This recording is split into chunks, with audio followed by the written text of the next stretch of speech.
Assalamualaikum warahmatullahi wabarakatuh. Saya Putri Fatika Sari, NPM 1210239, kelas A1 Manajemen. Di video kali ini saya akan menjelaskan tentang contoh komunikasi perusahaan dan hambatannya dalam mata kuliah pengantar manajemen. Apa itu komunikasi perusahaan? Komunikasi perusahaan atau komunikasi korporat adalah salah satu jenis komunikasi terkait dengan lembaga, instansi, atau perusahaan, baik komunikasi ke dalam internal maupun keluar eksternal organisasi. Komunikasi perusahaan memiliki area yang sama dengan humas. Komunikasi korporat merupakan suatu fungsi manajemen dalam perusahaan yang menangani segala usaha untuk membangun dan mempertahankan image positif perusahaan dengan membangun komunikasi yang efektif secara internal antara manajemen dengan karyawan maupun secara eksternal antara perusahaan dengan pihak lain seperti konsumen, investor, media maupun pemerintah. Menurut C.S. Van Riel dan Charles von Brun dalam Essential Corporate Communication, komunikasi korporat dapat didefinisikan sebagai serangkaian kegiatan yang termasuk dalam pengelolaan dan pengaturan segala komunikasi internal dan eksternal yang ditujukan untuk menciptakan titik awal yang menguntungkan dengan para pemilik kepentingan, tempat di mana perusahaan bergantung. Adapun komunikasi perusahaan. Yang pertama, membangun budaya perusahaan dan menciptakan dimensi baru. Setiap perusahaan tentu mempunyai tradisi dan budaya sesuai aturan masing-masing agar bisa mewujudkannya. Tentang komunikasi yang terjalin antar pegawai dan direksi haruslah tepat. Melalui pesan yang dikirimkan oleh direksi, karyawan akan tahu seperti apa aturan kerja dan akhirnya menciptakan situasi budaya yang baik di perusahaan. Percayalah, tak selamanya karyawan itu senang disuruh dan diperintah. Mereka juga ingin didengarkan supaya pemikirannya berkembang dengan cara perusahaan menerapkan komunikasi dengan pendekatan mendengarkan secara aktif.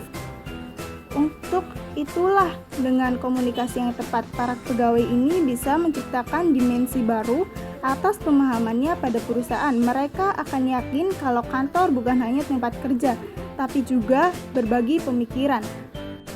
Yang kedua, mengurangi konflik di dalam perusahaan. Komunikasi yang efektif dapat mengurangi dampak konflik dan kesalahpahaman antar karyawan, manajer dan karyawan, atau antar karyawan dan pelanggan. Konflik atau kesalahpahaman bisa terjadi karena ketidakmampuan dalam menerima dan memahami informasi yang disampaikan, atau bisa pula karena komunikasi yang buruk. Penyebab lain terjadi konflik misalnya karena kegagalan untuk memahami kondisi atau kebutuhan emosi orang lain.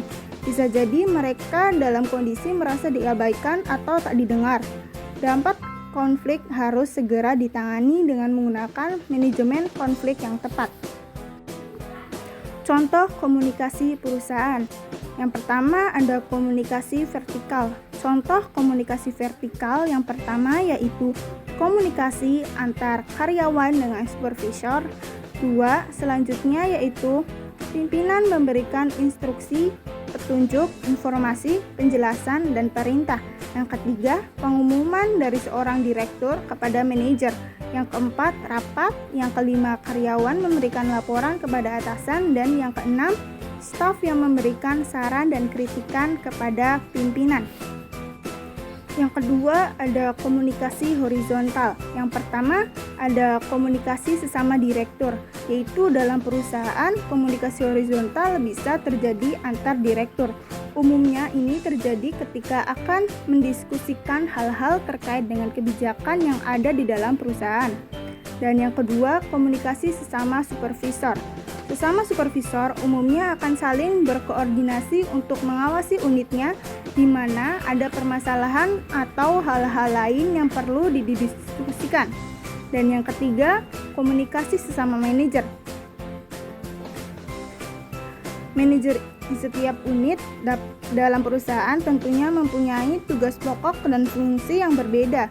Untuk menyatukan pekerjaan agar bisa berjalan dengan baik, manajer akan saling melakukan komunikasi agar jalannya pekerjaan bisa lancar dan tanpa hambatan. Dan yang keempat, komunikasi sesama staf. Pada perusahaan, masing-masing staf di unit yang sama akan saling berkomunikasi dan berdiskusi mengenai pekerjaan mereka. Dan yang kelima, komunikasi sesama kepala departemen. Kepala departemen atau subdivisi yang ada dalam perusahaan umumnya akan berkoordinasi untuk mengetahui apa saja yang dilakukan unit lain. Dan yang ketiga, komunikasi diagonal. Yang pertama ada komunikasi yang terjalin antara divisi kreatif dan divisi teknis. Dan yang kedua, komunikasi yang terjadi antar siswa dan pihak tata usaha. Adapun hambatan komunikasi dalam perusahaan. Hambatan komunikasi ada 4 jenis, yaitu hambatan teknis, hambatan semantik, hambatan manusiawi, dan hambatan situasional. Yang pertama, hambatan teknis. Hambatan teknis terjadi karena media komunikasi yang digunakan. Menurut ahli dan penulis buku personal manajemen, Struden dan Sherman menulis jenis hambatan teknis dari komunikasi melalui prosedur kerja kurang jelas, informasi dan penjelasan suatu tugas sangat minim, adanya ketidaktelitian saat menerjemahkan atau menjalankan tugas, media komunikasi sering bermasalah. Dan yang kedua, hambatan semantik. Hambatan semantik terjadi karena proses penyampaian pengertian atau ide melalui bahasa atau kata-kata tidak jelas atau berbelit-belit sehingga komunikasi terjadi tidak efektif. Proses penyampaian tidak jelas sehingga menimbulkan pengertian yang keliru. Hambatan ini bisa terjadi karena perbedaan bahasa maupun istilah yang tidak umum didengar.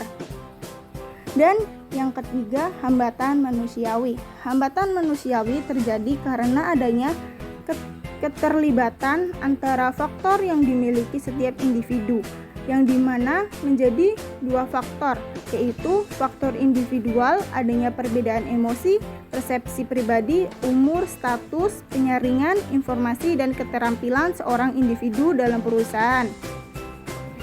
Yang kedua ada faktor kultur dan budaya kerja dalam suatu perusahaan. Budaya kerja yang telah terbentuk dalam suatu perusahaan juga mempengaruhi sikap, perilaku individu, dan juga efektivitas komunikasi dalam suatu perusahaan. Hambatan ini berasal dari struktur organisasi yang rumit, kultur komunikasi yang tertutup, dan adanya persaingan tidak sehat antar karyawan. Dan yang terakhir, keempat, hambatan situasional. Hambatan situasional terjadi karena adanya faktor sosiologis, antropologis, dan psikologis, dan ekologis. Penyampaian komunikasi harus paham dengan situasi yang terjadi. Misalnya terjadi kecelakaan kerja dan gangguan teknikal mesin dan gangguan alam. Sekian dari saya. Assalamualaikum warahmatullahi wabarakatuh.